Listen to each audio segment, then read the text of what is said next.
he is an inspiration for being the first openly gay professional rugby player, yet Gareth Thomas and his family still face hate because he is living with HIV. The former Wales Rugby Union captain revealed to the Sunday Mirror in 2019 that he had been diagnosed with the virus. Nearly 6 years on, Gareth, 50, says there is still a stigma around HIV, revealing he and his husband of 9 years, Stephen Williams Thomas, have been shunned.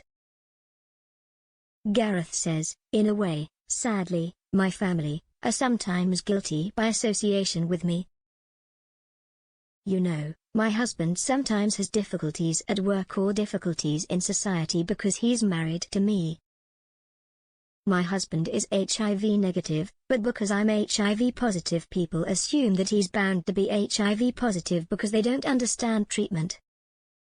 They don't understand that, on effective treatment, I can't transmit through sexual contact."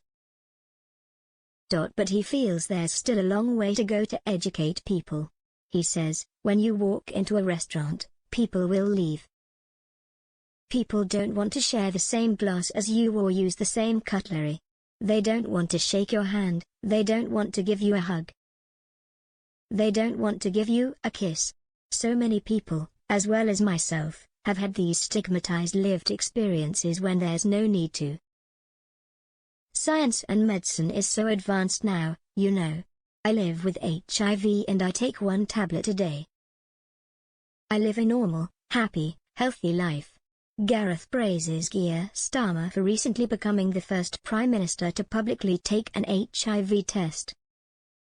He says, "I think it is a positive thing. Anybody with a public platform who can grab attention to testing and the ease of testing is good. I think by him doing something like this so publicly will help in the amount of tests being done and also eradicate the stigma around testing. Hopefully it eradicates that and gives people the confidence to be able to test." Almost 2 decades have passed since Gareth came out as gay, and yet he remains one of the few openly gay sportsmen globally. And even a seemingly modern society in 2025 has yet to achieve equality, he says, adding, "Where is the defense argument to say that we've come a long way since 2019?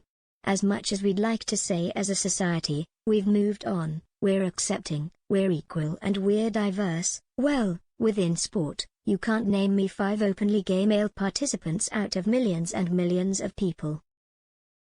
Then, really, is that equality? There's definitely a long way to go, and sometimes the reason we're not moving forward is because we think we move forward." This year the Star is working with Tackle HIV on its challenging stigma garden to be exhibited at the RHS Chelsea Flower Show in May, in the hopes he will reach and be able to educate a new audience. He says, "The garden is a great way for us to be able to deliver the same message against stigma that we've been delivering for the 5 years the campaign has been going, but in a really unique way that can captivate an audience of a diverse nature that outside of the garden show we might not be able to grasp."